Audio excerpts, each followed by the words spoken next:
Twelfth class business studies chapter है प्रबंध के सिद्धांत principles of management part number 3। Next principle हम करने जा रहे हैं केंद्रीकरण व विकेंद्रीकरण, सेंट्रलाइजेशन, डिसेंट्रलाइजेशन।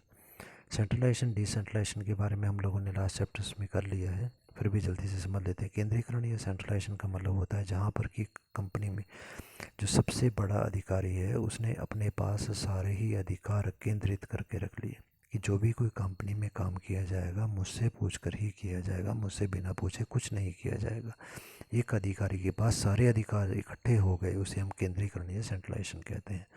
और जब अधिकारी ने सारे ही अधिकार सभी वर्कर्स के बीच में बांट दिए हैं, अपने पास कुछ नहीं रखा, छोटे से छोटे लेवल के कर्मचारी को भी अधिकार दे दिए गए कि आप खुद काम करो, खुद सोच समझ के करो, तो इसे विकेंद्रीकरण कहा जाता है, डिसेंट्रलाइजेशन कहा जाता है। तो यहाँ पर सेंट्रलाइजेशन डिसेंट्रलाइजेशन के बारे में हम पढ़ें तो इसका मतलब ये होता है कंपनी में ना ही बहुत ज़्यादा सेंट्रलाइजेशन होना चाहिए, ना ही बहुत ज़्यादा डिसेंट्रलाइजेशन होना चाहिए।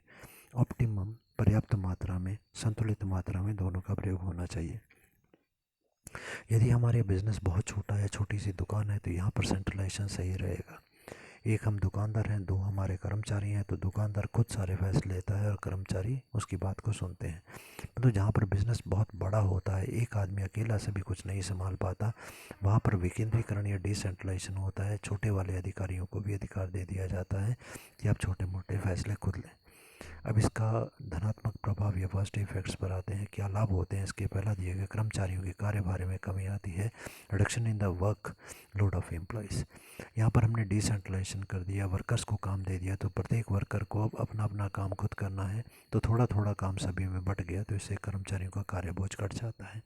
सेकंड है बेहतर निर्णय या गुड डिसीजंस। हमने डिसेंट्रलाइजेशन जब कर दिया, कार्य बांट दिए हमने वर्कर को, अब वर्कर के छोटे छोटे काम के लिए वर्कर अब हमारे पास नहीं आते, हमारे पास काफ़ी समय बच जाता है, जिसके कारण हम बहुत इंपॉर्टेंट डिसीजन जो है वो अच्छे तरीके से सोच समझ के ले सकते हैं। थर्ड पॉइंट है शीघ्र निर्णय या फिर क्विक डिसीजंस। अगर हमने विकेंद्रीकरण कर दिया, वर्कर्स में सारे काम बांट दिए हैं, तो ऐसे कार्य में हमारे पास अब समय बच जाएगा, तो अगर कोई निर्णय लेना है, बहुत इंपॉर्टेंट तुरंत निर्णय लेना है, तो हम जल्दी ले पाएंगे। चौथा पॉइंट है अधीनस्थों के प्रोत्साहन में वृद्धि, एनहांसेस द मोटिवेशन एम्प्लॉयज़। अगर हम कर्मचारियों को अधिकार दे देते हैं कि आप खुद काम करो, खुद सोचो, खुद करो, ठीक है, जैसे कर्मचारी ये अनुभव करते हैं कि हमारे को बहुत ज़्यादा अधिकार दे दिए गए, हमें अपना कार्य खुद सोचना है, अब हमारे ऊपर कोई नियंत्रण नहीं है, हम जिम्मेवारी से अच्छा कार्य करके खुद दिखाएंगे, तो उन्हें प्रोत्साहन या मोटिवेशन मिलता है कि बाकी कंपनियों में अधिकार नहीं, केवल हमें ही अधिकार दिए गए।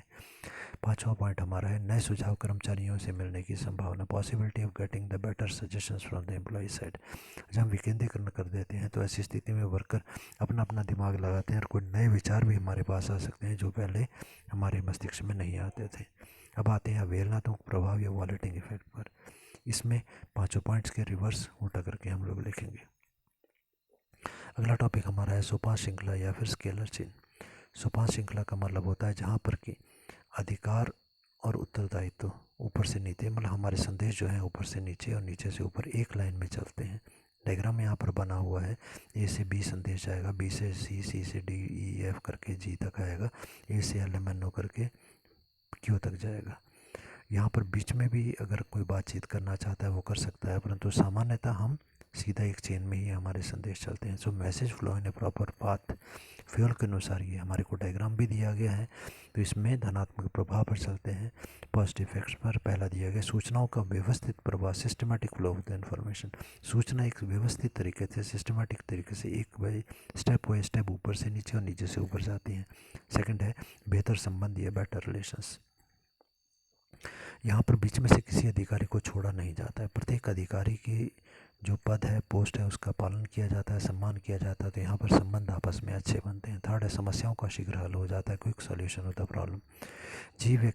ये व्यक्ति को कोई समस्या बताना चाहता है कि मेरी समस्या को हल करो, वो एफ़ को बोलेगा, अगर उसके एफ़ के पास कोई हल है तो वही उसको सॉल्व कर देगा। ई को बोलेगा, उसके पास कोई हल है तो वह उसको सॉल्व कर देगा। डी को बोलेगा, तो बीच में से प्रॉब्लम सॉल्व हो जाती है, इसे यहाँ पर शीघ्र समस्याएं हल हो जाती हैं।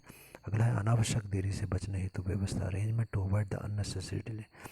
ई और ओ के बीच में अगर संबंध बातचीत करनी है तो वो ए तक जाएगा संदेश, फिर ओ तक आएगा, ऐसा नहीं होता, सीधा भी वो अचानक तुरंत अपनी समस्या को हल कर पाते हैं।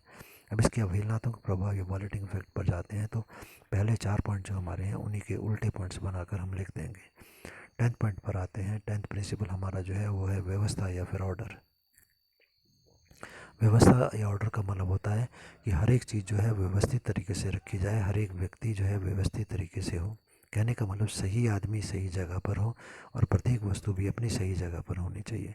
जैसे एग्जांपल हम लेते हैं कि अगर हमारी फैक्ट्री में मशीनें ख़राब हो जाती हैं, हमारे को हथौड़ी, हैमर वगैरह, प्लायर्स वगैरह की आवश्यकता पड़ती है, तो ये औजार एक जगह उनकी फ़िक्स होनी चाहिए कि वहीं पर ही होगा।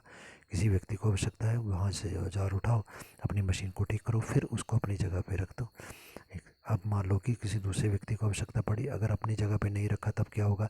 मान लो मुझे आवश्यकता पड़ी, मैं अपनी जगह से, मतलब मैं वहाँ से औजार उठा के लाया, मशीन मैंने ठीक किया और अपनी मशीन के पास रख दिया।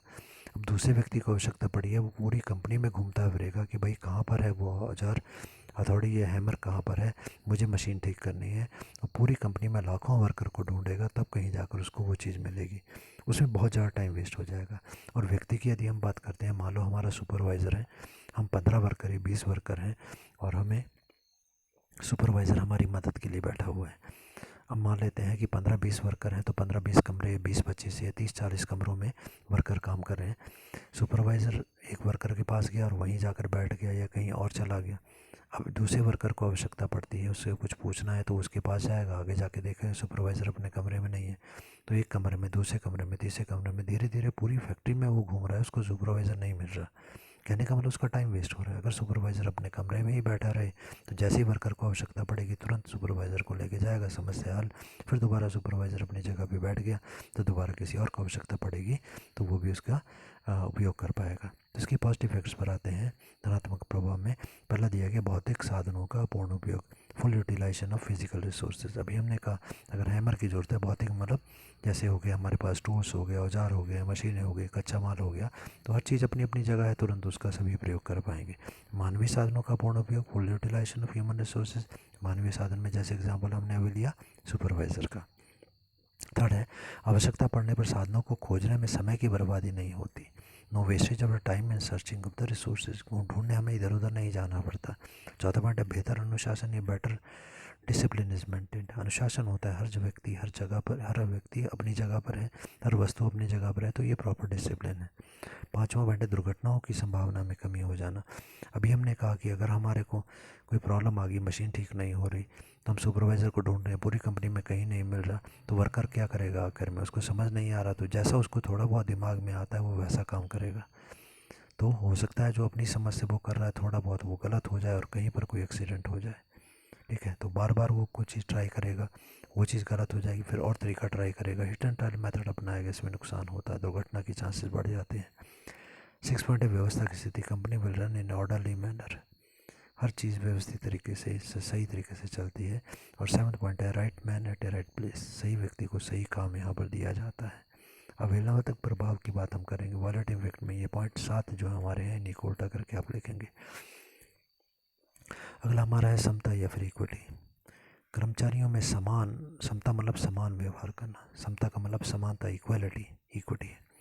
सभी कर्मचारियों के साथ समान रूप से व्यवहार किया जाए, कर्मचारियों के साथ न्यायपूर्ण व्यवहार किया जाए, कोई पक्षपात ना किया जाए। अगर हम भेदभाव करते हैं, हमारी जान पहचान का कोई कर्मचारी है और जब प्रमोशन की बारी आई तो हमने अपनी जान पहचान वाले वर्कर को प्रमोट कर दिया, जो वास्तव में अच्छा वर्कर था, कुशल वर्कर था, अनुभवी एक्सपीरियंस्ड वर्कर था, उसको प्रमोशन का चांस नहीं दिया, तो सभी कर्मचारी नाराज़ हो जाते हैं कि अपनी जान पहचान वालों को प्रमोशन दे रहे हैं, हम कुशल हैं, हमें मौका नहीं मिल रहा। तो पक्षपात नहीं होना चाहिए। यदि समानता होती है सभी के साथ, तो इसका धनात्मक प्रभाव या पॉजिटिव इफेक्ट क्या होता है देखें। कर्मचारी संतुष्ट रहते हैं, एम्प्लॉयज़ रिमेन सेटिस्फाइड कि भाई यहाँ पर सभी कार्य जो है वो बिल्कुल सही तरीके से होता है। दूसरा, संस्था के प्रति समर्पण भावना में वृद्धि, डेडिकेशन टुवर्ड्स ऑर्गेनाइजेशन, पूरी ईमानदारी समर्पण की भावना के साथ हम कर्मचारी जो है वो संस्था में कार्य करते हैं। नेक्स्ट पॉइंट पर आते हैं, कुशल कर्मचारियों की कुशलता में वृद्धि होती है, increasing the efficiency of the employees, efficient employees. कर्मचारी जो कुशल होते हैं, यदि उन्होंने काम किया और उनको जब प्रमोशन की बारी आई तो उन्हीं को मौका मिला, तो ये और ज़्यादा मेहनत से काम करते हैं, कुशलता से काम करते हैं। परंतु जब कंपनी में ऐसा नहीं होता और कुशलता, जान पहचान वाले कर्मचारियों को अपनी सिफारिश के आधार पर, रिश्तेदारी, जान पहचान के कारण प्रमोशन दे दी जाती है, तो कुशल कर्मचारी को पता होता है कि यहाँ पर प्रमोशन का मौका आएगा तो ये अपनी जान पहचान वालों को प्रमोशन दे देंगे, हमारे को नहीं देंगे, तो हम क्यों ज़्यादा मेहनत करें। इससे संस्था को हानि होती है। अगला है अकुशल कर्मचारी भी कुशलता प्राप्ति का प्रयास करते हैं, unskilled employees to exert to enhance their skill. जहाँ पर ये मालूम होता है कि जो कर्मचारी कुशल होगा, अच्छा होगा, उसे प्रमोशन मिल जाएगी, और जो कर्मचारी अच्छे नहीं हैं उनको मौका नहीं दिया जाएगा। तो कुशल कर्मचारी भी धीरे धीरे अपनी कुशलता को बढ़ाने की कोशिश करते हैं कि शायद हमें भी मौका मिल जाए प्रमोशन का। पाँचों पॉइंट है संस्था के प्रति विश्वास का बना रहना, डेडिकेशन टुवर्ड्स द फर्म। यहाँ पर बनी रहती है कुशलता या विश्वास जो है वो बना रहता है कि जो अच्छे वर्कर हैं उनको अवश्य ही मौका मिलता है। अवहेलनात्मक प्रभाव जो है इसमें पाँचों पॉइंट जो ऊपर हमारे हैं इनको रिवर्स करके आप लिख देंगे। तो 12 पॉइंट पर आते हैं हमारा, कर्मचारियों में स्थायित्व या स्टेबिलिटी ऑफ द पर्सनल। स्थायित्व या स्टेबिलिटी का क्या मतलब होता है कि हमारी कंपनी में कर्मचारी जो है बहुत लंबे समय तक टिके रहेंगे, छोड़ के नहीं जाएंगे। कर्मचारी को अगर थोड़े समय तक कर्मचारी अभी नया आया है और उसने अच्छे तरीके से कार्य नहीं किया तो एकदम से उसे संस्था से नहीं निकालना चाहिए। उसे कुछ समय देना चाहिए कंपनी के वातावरण को समझने के लिए। बार बार यदि कोई हम कर्मचारियों को निकाल देते हैं, कर्मचारी हमारी संस्था को छोड़ के चले जाते हैं, तो उससे हमारी कंपनी की गुडविल, साख्याति, मान सम्मान जो है वो कम हो जाता है। कारण ये होता है कि लोग ये सोचते हैं शायद कंपनी में कुछ कमी है तभी वर्कर जो है संस्था को छोड़कर जा रहे हैं। कर्मचारी यदि स्थिर रहते हैं बहुत लंबे समय तक तो इसका धनात्मक प्रभाव या पॉजिटिव इफेक्ट क्या होता है, कर्मचारियों के विश्वास में वृद्धि, कॉन्फिडेंस ऑफ एम्प्लॉइज रेस्ड, क्योंकि उसकी नौकरी सुरक्षित है, उसे मालूम है कि मुझे नौकरी से नहीं निकाला जाएगा, तो निश्चिंत होकर वो कार्य करता है। यदि कर्मचारी को ये मालूम है उसे नौकरी से कभी भी निकाला जा सकता है तो वो हमेशा डरा हुआ रहता है, जिसके कारण वो सही प्रकार से निश्चिंत होकर कार्य नहीं कर पाता। सेकंड पॉइंट है संस्था की साख में वृद्धि, goodwill of the firm increases. जिस कंपनी में कर्मचारी बहुत लंबे समय तक टिके रहते हैं उस कंपनी की साख, ख्याति, मान सम्मान जो है बढ़ जाता है कि कंपनी अवश्य अच्छी है जिसमें कर्मचारी बहुत लंबे समय तक टिके रहते हैं। थर्ड पॉइंट है कुशल कर्मचारियों का संस्था में बना रहना, skilled employees don't leave the company. अच्छे कर्मचारियों को मालूम है कि हम इस कंपनी में रहेंगे तो बहुत लंबे समय तक हमारा भविष्य सुरक्षित है, इसी वो इसको छोड़ के नहीं जाते। अगला है कुशल कर्मचारियों के संस्था के प्रति आकर्षित होना, skilled employees are attracted towards the company. बाकी कंपनियों में जो अच्छे कर्मचारी हैं जो वहाँ पर असुरक्षित महसूस करते हैं वो भी हमारी कंपनी में आ जाते हैं कि इस कंपनी में निकाला नहीं जाता तो हम यहाँ पर कार्य करेंगे। अगला पॉइंट है कम प्रशिक्षण लागत है, लेस ट्रेनिंग कॉस्ट। जब कर्मचारी बार बार संस्था को छोड़ के जाते हैं तो नए कर्मचारी हमें रखने होते हैं, और जब नए कर्मचारी संस्था में आते हैं तो उनको ट्रेनिंग देनी होती है। तो बार बार ट्रेनिंग हम देंगे तो बार बार हमारा खर्चा आएगा, परंतु जब कर्मचारियों का स्थायित्व होता है, स्थिरता होती है, तो कर्मचारी छोड़ के नहीं जाते और फिर हमारा ट्रेनिंग का खर्चा ज़्यादा नहीं आता। 6 पॉइंट है भर्ती पर कम व्यय, लेस रिक्रूटमेंट कॉस्ट। यदि कर्मचारी छोड़ के नहीं जाएंगे संस्था को तो बार बार हमारे को कर्मचारी को भर्ती नहीं करना पड़ेगा, तो उसका खर्चा भी बच जाता है। 7 पॉइंट है प्रबंधकों को प्रोत्साहन, एनकरेजमेंट टू द मैनेजमेंट। कर्मचारियों का स्थायित्व जो होता है तो ये बताता है कि हमारी कंपनी के जो मैनेजर हैं वो अच्छे होंगे तभी कर्मचारी इस कंपनी में लगातार टिके रहते हैं, और अच्छे मैनेजमेंट का मतलब है कर्मचारियों को या प्रबंधकों को इससे प्रोत्साहन मिलता है। इसके अवहेलनात्मक प्रभाव या वॉलेटिंग इफेक्ट पर आते हैं तो 7 पॉइंट जो इसके लाभों के थे उनका उल्टा करके आप लिख देंगे तो अवहेलनात्मक प्रभाव बन जाएंगे। अगला टॉपिक है 13 पॉइंट, हमारा जो प्रिंसिपल होता है वो पहल क्षमता या इनिशिएटिव। पहल क्षमता का मतलब प्रत्येक व्यक्ति को जैसे आदेश मिलता है अपना कार्य प्रारंभ कर देना। ये नहीं कि अधिकारी आएगा वो हमें देखेगा तब हम काम करेंगे, ऐसा नहीं होना चाहिए। प्रबंधक खुद जब काम पर आते हैं तो उन्हें भी खुद काम पे लग जाना है और उनको देख के ही कर्मचारी भी वैसे ही करते हैं। यदि हमारी संस्था में ऐसा होता है तो उसका क्या अच्छा प्रभाव पड़ता है, पॉजिटिव इफेक्ट या धनात्मक प्रभाव। कर्मचारियों की सोच शक्ति में वृद्धि हो जाती है, development of the creation power. कर्मचारी को काम बताया गया, अब कर्मचारी खुद सोचेंगे और काम को करेंगे तो धीरे धीरे उनकी सोचने समझने की शक्ति, खुद निर्णय लेने की क्षमता जो है विकसित होती है। कर्मचारियों का निर्णय को लागू करने में सहयोग, cooperation of employees in implementing decision. हमने कह दिया कर्मचारी को कि भाई ये फ़ैसला हमने लिया है, अब अपने हिसाब से करो, तो कर्मचारी खुद बोलते हैं ठीक है हमें छूट मिली है, हम कार्य तो करेंगे परंतु तरीका हम अपने तरीके से सोच के करेंगे, तो निर्णय को लागू करने में पूरा स्वागत करते हैं। कर्मचारियों का संस्था के प्रति अपनत्व की भावना का बढ़ना, increase in the faithfulness in the behaviour of the subordinate. हमें जब कार्य दिया जाता है और कार्य को हम अपनी मर्जी से खुद कर सकते हैं, पूरी छूट हमको मिलती है, तो वो सोचते हैं कि कंपनी हमें इतना अधिकार दे रही है, तो अपनत्व की भावना, अपनेपन की भावना, फेथफुलनेस जो है हमारी संस्था के प्रति बढ़ जाती है। 4th पॉइंट है संस्था को नए उपयोगी विचारों की प्राप्ति, company get new useful ideas.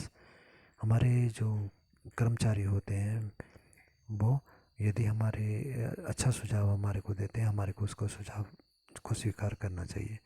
Manager अपने अहंकार को बीच में ना आने दें। कई बार कर्मचारी भी हमारे को ऐसे विचार या ऐसे सुझाव दे देते हैं जिससे कि हमें नई कोई तकनीक उत्पादन की मिल जाती है, जो विचार हमारे मस्तिष्क में नहीं आए थे। अब इसके अवहेलनात्मक प्रभाव पर आते हैं। वही चारों पॉइंट को उल्टा करके हम लिखेंगे तो अवहेलनात्मक प्रभाव बन जाते हैं। अगला दिया गया हमारे को 14th प्रिंसिपल हमारा सहयोग की भावना या स्पिरिट डी कॉप्स।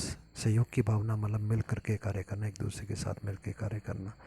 समन्वय कोऑर्डिनेशन की बात हम लोगों ने पढ़ी थी, चैप्टर हम लोगों ने पढ़ लिया, जहाँ पर हमने देखा कि प्रत्येक व्यक्ति दूसरे के साथ मिल करके कार्य करेगा।